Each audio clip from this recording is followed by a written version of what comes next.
on, everyone? Welcome to the Stock Market Morning Prep video for Wednesday, December 10th. Interesting day in the markets.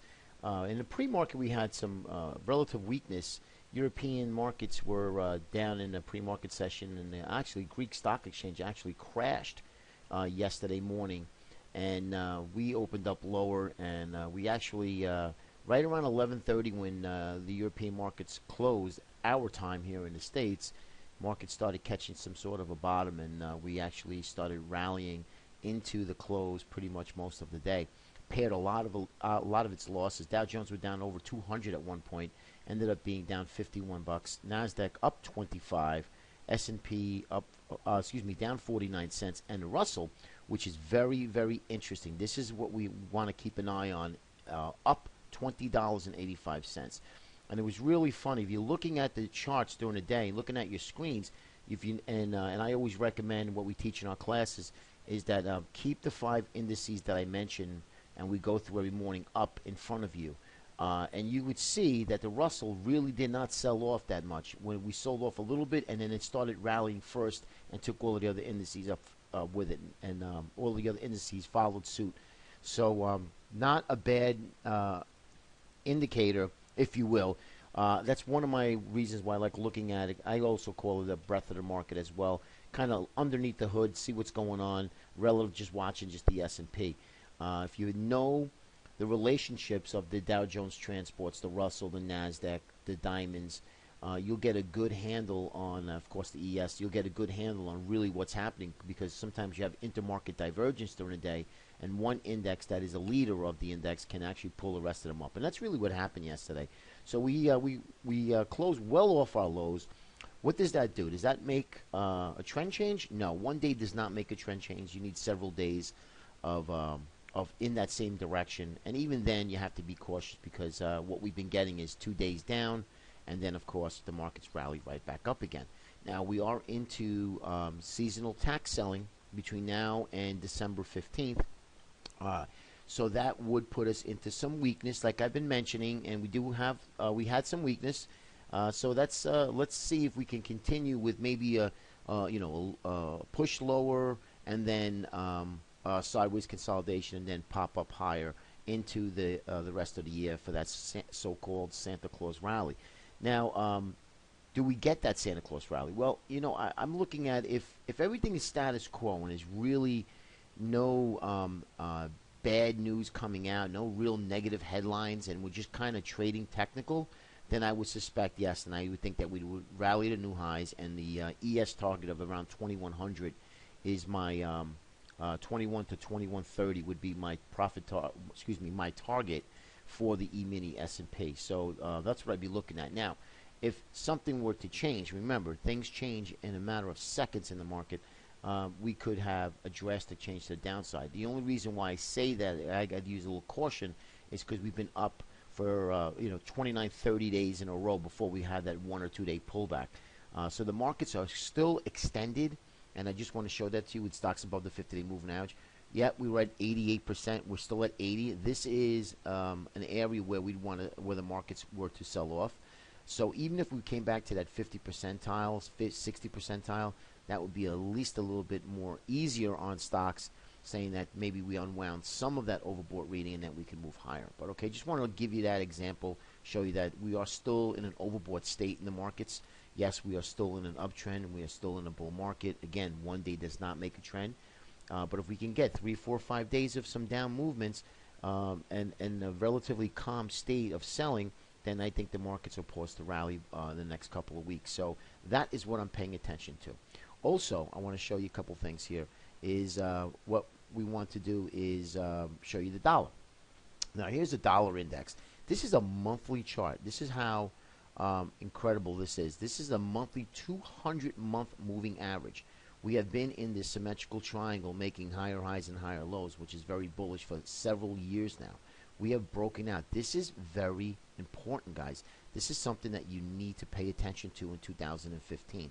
I think the dollar, and I mentioned this a few weeks back, will be the canary in the coal mine. This will disrupt equities, commodities, good and or bad. It will play an important role in all asset classes in 2015. Dollar's a little bit extended on the monthly chart, so we are getting a little bit of a pullback, therefore hurting equities yesterday. The dollar sold off a little bit, so did equities. That's eventually going to decouple, and we're going to dollar will be on its own, and of course equities and commodity-related currencies will also have an effect of that decoupling of U.S. equities. Okay, but for now, keep an eye on this because this will play an important role in 2015. Okay, so now I wanted to show you crude oil. We had a big tag of the 61.8%. And this is a very important. This is the golden ratio of all Fibonacci retracements.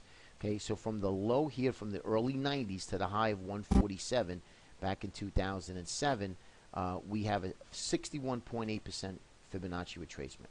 Now this is a monthly chart here. Okay, and if you looked at it from yesterday, we take it. Let's just take the daily chart here, quickly, just to show you. We're right down into this area, that 61.35 area.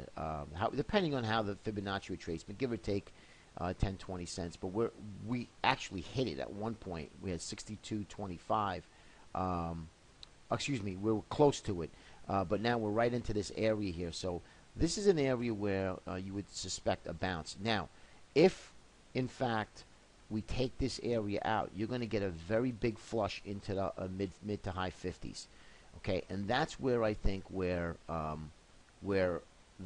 crude will have a very large oversold bounce, because as you can see here, we're extremely oversold. And if you look at this chart, I mean, this is just getting decimated. Just alone from September at $95 to $62 and every day being down. This is something that we want to pay attention to and look at some of the oil stocks. A couple of stocks that I mentioned yesterday. NOV coming into some seasonal strength, and also, by the way, crude is coming into some seasonal strength in January, especially when you have an overbought state like this. Excuse me, oversold state. This is going to be even more interesting, looking to see if oil can find some strength in January. So NOV coming into some seasonal strength. We have HES, HES coming into some seasonal strength. EOG, take a look at some of the oil services. They're not as good as the refiners, the integrated names. ConocoPhillips, another one take a look at. These are the names that I'm going to be looking at for an oversold bounce. They've been literally cut in half. At one point in time, you got to realize now it's trading with oil. There's so much that the stocks can go down because of value. That's trading off of crude. So just keep that in mind. That's going to be a very good trade in the coming weeks. Okay, all right. So now let's take a look at some of the indexes here. Just to show you where we are. Here's a weekly chart. We're in the middle of the week, but you can see higher highs and higher lows. There's the bull market very well intact. I would love to see this go to the 20-week and the spiders, but right now that might be a little too much of a stretch. But take a look at the daily. I mentioned last week I'm looking for a pullback to the 20. Sure enough, not only did we get it, we followed below it, and now we pop back up yesterday. Again, one day does not make a trend. It's a very good sign that buys and dips are still around. But just be careful because we're still way overboard here, okay? And we need to unwind. If we tag the 20 and we close below it, the next spot's going to be that 50, okay, or that gap up from November 1st, okay? And if you take a look at the diamond, same thing here. As you can see, we met our target for our pullback in only 2 days. Can you imagine? In 2 days, and we wiped out about 10 days of trading in 2 days. So you could see that the downside is much more quick and furious than it is on the upside, and you have larger candles. So that's why I say be careful because it happens really fast. And we did get that pullback. That not only did we get the pullback, but we got a nice big pop to the upside. Here's the transports, the IYT ETF. Now it broke below the 20. So now if it doesn't get back above 20 today, which I'm going to be watching, then I think the next target's going to be that 157.53, that 50-day moving average. Okay. So let's keep an eye on that. That's going to be another critical ETF or indice that you want to pay attention to. All right. And here is really the culprit. Now, this is interesting. We have a nice sideways consolidation pretty much all of November and part of December already. And as you can see, it's just been a terrible mess. Whippy. That's what happens because when you have energy inside trying to break out or break down, and we took this area right back up again. So as you can see here, where you have this congestion, if we take this out, and this is interesting, this is what I'm going to be watching. If we take the IWMs take this out and starts to move higher, I could probably say, rest assured, the Santa Claus rally is intact. Okay, now, why? Well, the IWM's Russ 2000 is notorious for being bid up and bought at the end of December going into January. It is also coming into some seasonal strength. It is also one of our leaders. So that is something that we really need to pay attention to, because if you are looking to buy stocks, I would not be looking to buy stocks right now, but for a little basket of buys going into that end of the year rally, let's get out of the seasonal tax selling, which is going to be this week, and see where the market goes. And pay attention to the Russell and the transports. They are two leaders. If they start to be bid up and the Russell starts to move again, remember, the Russell moved yesterday first before anything. I'll just show that to you quickly on a 5-minute chart. And you can see here, right up in here, it's 940. What happened? After 940 market open, that was the low of the day where all the other indices were selling off.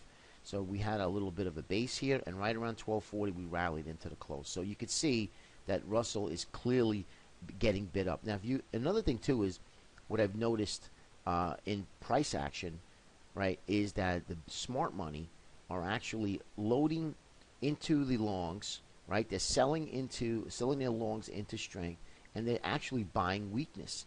So they're trying to liquidate some of their holdings while buying weakness in other areas. So that is a good sign because money's not coming out of the marketplace. So just keep that in mind. Lastly is the Qs. As you can see, same thing. Broke below the 20, closed back above it. Very bullish. So let's see what happens in the next coming days, guys. This is going to be very interesting. But the good thing about it is that volatility finally picked up after a miserable November. We might be able to get a few real good trading days here, okay? Be safe. Use your stops, and we'll speak to you tomorrow. Take care, everybody.